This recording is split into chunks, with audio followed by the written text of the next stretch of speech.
LPG cylinder కింద ఉండే రంధ్రాలు గాలి వెళ్ళడానికా లేక మీ ప్రాణాలు రచించడానికా? టూత్పేస్ట్ ట్యూబ్ వెనుక ఉండే రంగుల గుర్తులు మీ ఆరోగ్యానికి సంబంధించినవా? స్మార్ట్ ఫోన్ ఛార్జింగ్ పోర్ట్ పక్కన ఉన్న ఈ చిన్న రంధ్రం ఎందుకు ఉంటుంది? కీబోర్డ్పై కేవలం ఎఫ్ మరియు జే కీలకమైన ఎత్తుగా ఎందుకు ఉంటుంది, మిగతా వాటిపై ఎందుకు ఉండదు? అన్నిటికంటే ఆసక్తికరమైన విషయం ఏమిటంటే మీ వైడ్ ఇయర్ ఫోన్స్ ఒక వైర్ చిన్నదిగా మరొకటి పొడవుగా ఎందుకు ఉంటుంది? సమాధానాలు ఉన్నాయి, కానీ వీడియో చివరిలో ఇప్పటి వరకు మీరు నిర్లక్ష్యం చేసిన విషయాలు ఈరోజు మీ ఆలోచనను చూపును మార్చేస్తాయి. ఇక వీడియో ప్రారంభం చేద్దాం. మనందరి ఇంట్లో ఎల్పిజి సిలిండర్ ఉంటుంది, కానీ దాని కింద ఉండే గుండ్రటి స్టాండ్పై మీరు ఎప్పుడైనా గమనించారా? ఆ స్టాండ్లో ఉన్న చిన్న చిన్న రంధ్రాలు ఎందుకు చేస్తారో తెలుసా?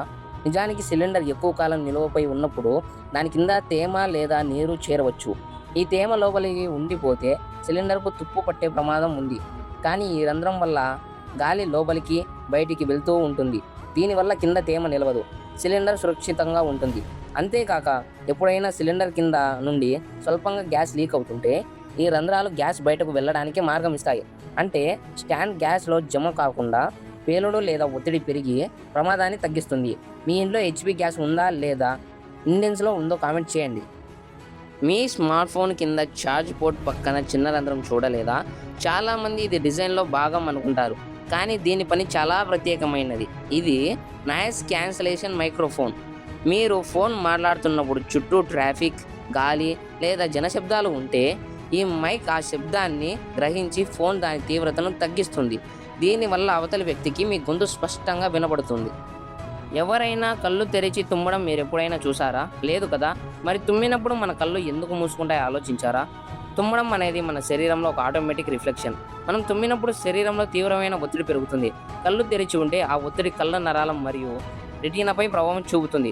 అందుకే మన శరీరం ముందుగానే జాగ్రత్త పడి కళ్ళను మూసివేస్తుంది. 1969లో మనుషులు మొదటిసారి చంద్రుడిపైకి వెళ్ళినప్పుడు వారు చంద్రుడి నేలపై తమ అడుగు జాడలను వదిలి వెళ్ళారు. ఇన్ని సంవత్సరాల తర్వాత కూడా ఆ గుర్తులు అక్కడే ఉన్నాయా? అవును, నేటికి ఆ గుర్తులు అలాగే ఉన్నాయి. ఎందుకంటే చంద్రుడిపై గాలి వీయదు, వర్షం పడదు, దుమ్ము ఎగరదు.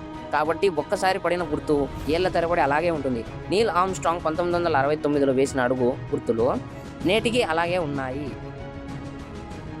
టూత్ పేస్ట్ వెనుక భాగంలో ఎరుపు, నీలం, ఆకుపచ్చ స్క్వేర్ టైప్ గుర్తులను చూసారా? ఆ రంగు బట్టి మీ టూత్ పేస్ట్ కెమికలా లేక న్యాచురలా అని తెలుస్తుందని చాలామంది భావిస్తారు. కానీ ఇది పూర్తిగా అబద్ధం.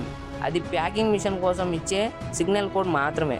ట్యూబ్ని ఎక్కడ కట్ చేయాలో మరి ఎక్కడ సీల్ చేయాలో మిషన్ తెలియడానికి చేసేదే ఈ రంగు గుర్తులు. దీనికి మీ ఆరోగ్యానికి ఎటువంటి సంబంధం లేదు.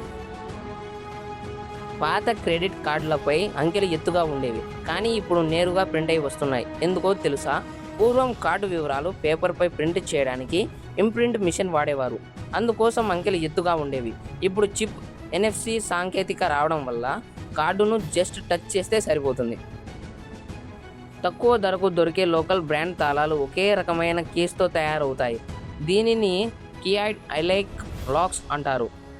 అంటే ఒకే తాళం చెవితో వేరే తాళాన్ని కూడా తెరవచ్చు.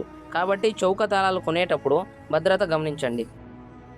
కీబోర్డ్పై ఎఫ్ మరియు జే కీలకమైన చిన్న ఎత్తు గుర్తులు ఉంటాయి. మీరు కీబోర్డ్పై చూడకుండా టైప్ చేస్తున్నప్పుడు మీ 2 చేతుల చూపుడు వేళ్ళు సరిగ్గా ఎఫ్ మరియు జేలపై ఉన్నాయని గుర్తించడానికి ఈ ఉబ్బెత్తు గుర్తులు సహాయపడతాయి. మన చేతి నరాలు నీలం రంగులో కనిపిస్తాయి. అంత మాత్రాన రక్తము నీలంగా ఉండదు. అది ఎల్లప్పుడూ ఎరుపు రంగులోనే ఉంటుంది.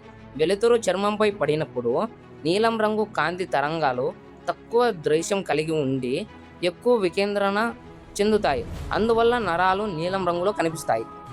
వైర్డ్ ఇయర్ ఫోన్లో ఒక వైర్ చిన్నదిగా మరొకటి పొడవుగా ఉండటాన్ని నెక్ కేబుల్ స్టైల్ అంటారు. చిన్న వైర్ను దగ్గరగా ఉన్న చెవిలో, పొడవైన వైర్ను మెడ వెనక నుండి తిప్పి మరొక చెవిలో పెట్టుకోవడానికి ఇలా డిజైన్ చేశారు.